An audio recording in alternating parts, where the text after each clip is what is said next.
Now, this is going to be a delicate one because there's some certain things we cannot discuss for obvious reasons. And so we will focus mainly on the political implications, if any.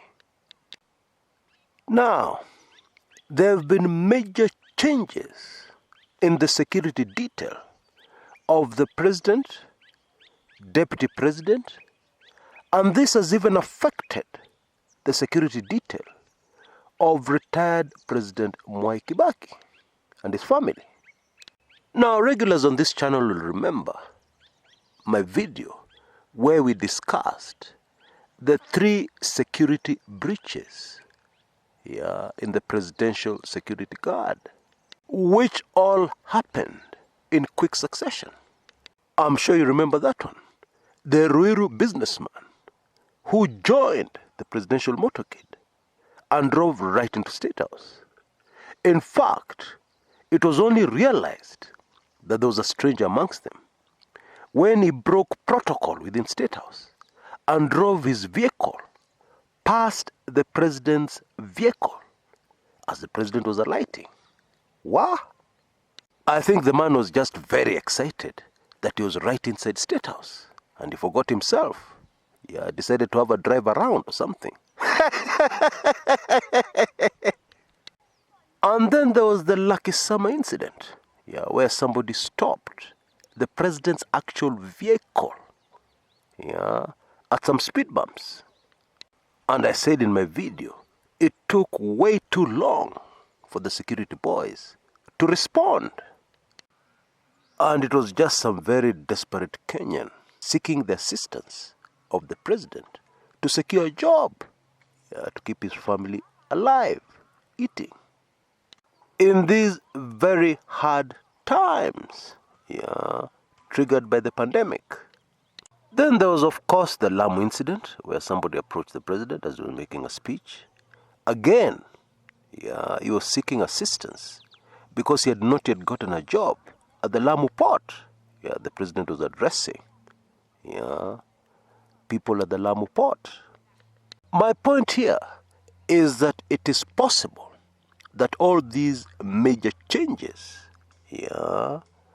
with the Reke squad in the security detail of VIPs in the country, it is possible that all these changes are in reaction to those 3 incidences that left Kenyans very shocked and worried and concerned. However, it is possible, in this particular case, to make changes quietly so that hardly anybody notices them. Not major changes like what we are seeing. For instance, last year in September, when the police were trying to get to Oscar Sudi to arrest him at his home in Kshs, I'm sure you remember that drama. There was an exchange of fire between the arresting officers and those inside Oscar Sudi's home. And in the end, 3 officers attached to DP Ruto's security detail were arrested inside Oscar Sudi's home. And those 3 officers were transferred. The kind word for that, or the official word, is redeployed. Well, in that instance, changes were made quietly. And life continued. Not this time round. You see, all these people report to a central command, because I know many of us on this channel don't understand how these security arrangements are made. And that's not bad. You shouldn't understand them. That's the whole point of security. But having been brought up in the security community, I understand a lot of things. But I'm also very patriotic. I'm passionate about my country. And therefore I can't openly discuss too many things. And it is not about the individual who is currently the President of the Republic of Kenya. No. It is about my country that I love with all my heart. called Kenya. But what should deeply concern every Kenyan is the claim by some that all these changes are linked to politics, because security arrangements should never, ever be linked to politics, current, past, or future.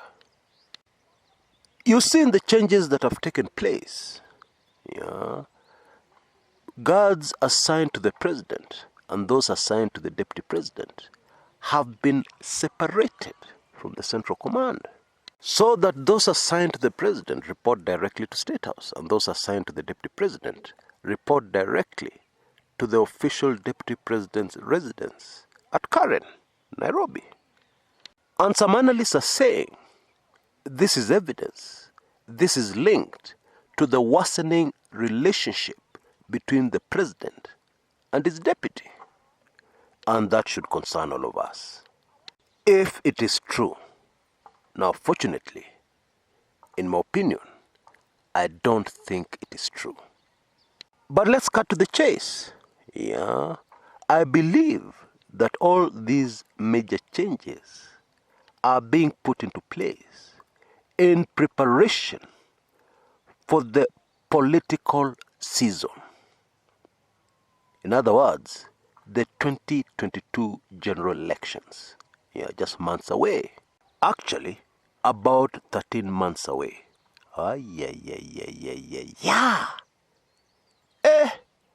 Elections have come already, and we are not ready as a country and as a people. Mungu saidia. Based on the information I have, the issue here is the campaigns the deputy president has been involved in for 2022. And he has been involved in these campaigns for a long time. And because the general elections are approaching, naturally it is expected he will step up these campaigns. And since his political rivals gravitate towards the president, it would make sense to separate his security detail. I am sure even the deputy president himself would favor this kind of development, this kind of arrangement. And of course, very important, it helps to keep security out of politics. But all this highlights something which, in my opinion, is very deadly and will make our 2022 general elections even more delicate. You see, ordinarily what should happen is that the outgoing administration should be laid back and not concerned about the coming general elections. The hype and the aggression towards the next general election should only be with the camp that envisages itself as the incoming administration. Theoretically, the government should be on waiting mode, waiting for Kenyans to tell them who they want to take over as the next administration, the next government of Kenya. But the situation we have at the moment is that both sides of the political divide are right inside the current government. That makes it very tricky. Now, admittedly, this has happened before. It happened in 2013. You will remember that we had a grand coalition government in place. The winner and the loser of the 2007 controversial elections were both in government, with the main presidential combatants, Raila Odinga as Prime Minister and Mwai Kibaki as President. And they were supposed to share power. And for those who are around, that is why we approached the 2013 general elections as if we were all walking on eggs. You'll remember that. It was a very delicate, sensitive election. Unpredictably, that election was stolen. But God is good. All was well, and Kenya moved on. Limping, but we moved on. But the situation this time round is worse. Yeah, because the way supporters of a certain candidate are talking, their candidate must be president. Must. There's no option. Yeah. And of course, the other side of the political divide will accept nothing less than what they call a Mandela moment, a Nelson Mandela moment, which focuses the entire country on the wrong things. Because in my view, the 2022 general elections should not be about Raila Odinga and William Samoei Ruto. No! It should be about getting our country out of the terrible mess it is in right now. But sadly, as I've said before, in this kind of major political battles, reasoning never comes in. Reasoning never works. And that is where you hear some of us repeatedly saying about the 2022 forthcoming elections. Kimeumana kuumana. Yeah. Of course, it would help a lot if the Kenyan voters finally woke up and smelled the coffee. Yeah, but that is unlikely to happen. But I pray that the Kenyan voter surprises me. Because in my opinion, neither Raila Odinga nor William Samoei Ruto are capable of helping Kenya get out of the mess it is in right now. Both of them have too much political baggage. Yeah, and both of them are being supported by the same politicians who have caused this mess in the first place. We need a fresh start, a completely fresh start. Yeah. But then, as I always say on this channel, political reality tells me that that is a pipe dream, at least for now. Now, if you've enjoyed this video, please remember to give me a like. And if you want inside information, to understand even what we've just discussed here, security arrangements and all, then you need to be a subscriber of my weekly intelligence briefings. And it is very easy these days. Just listen in to learn just how easy it is. While I try my very best to give you real value on this public channel and to give you all the valuable information I can, the truth is there's some information that is way too sensitive to share on this public channel. That information usually ends up in my weekly intelligence briefings, which is usually moto kama pasi. Just to give you a few examples, what really happened to former President of Tanzania, Dr. John Pombe Magufuli? Is it true that he passed on at a Nairobi hospital?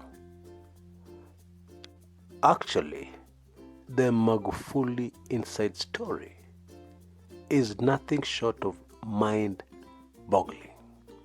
Most people who have taken in my WIB number 52, which contains this information, have been left breathless.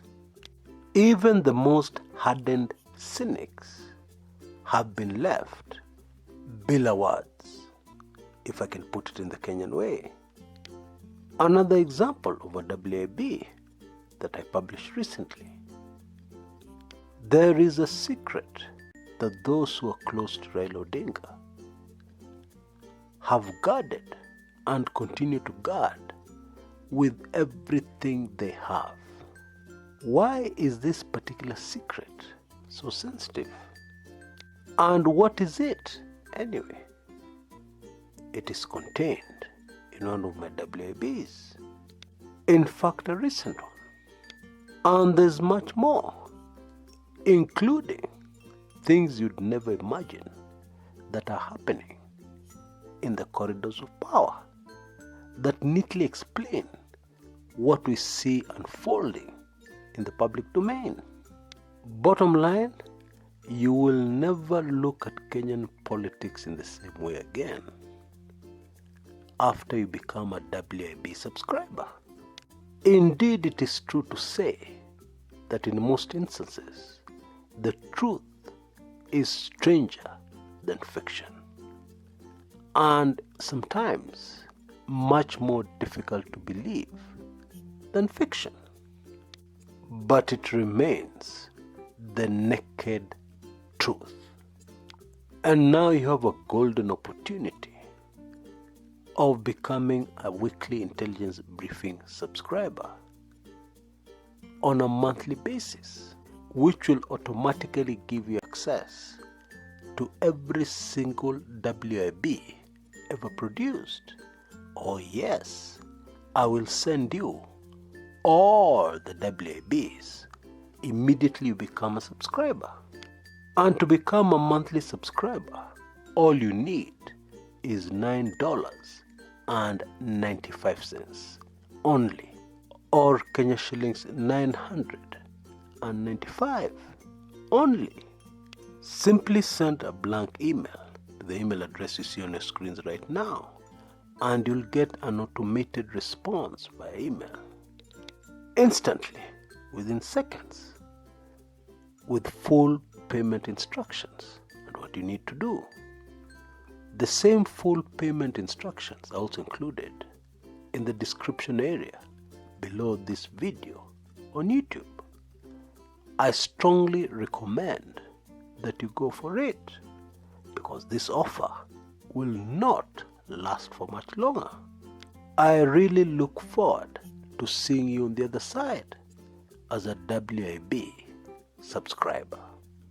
Thanks so much for your support. It means a lot to me.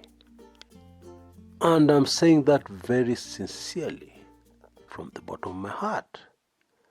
I look forward to seeing you on the other side as a WIB subscriber. Until next time, this is Kshs. Kumekucha.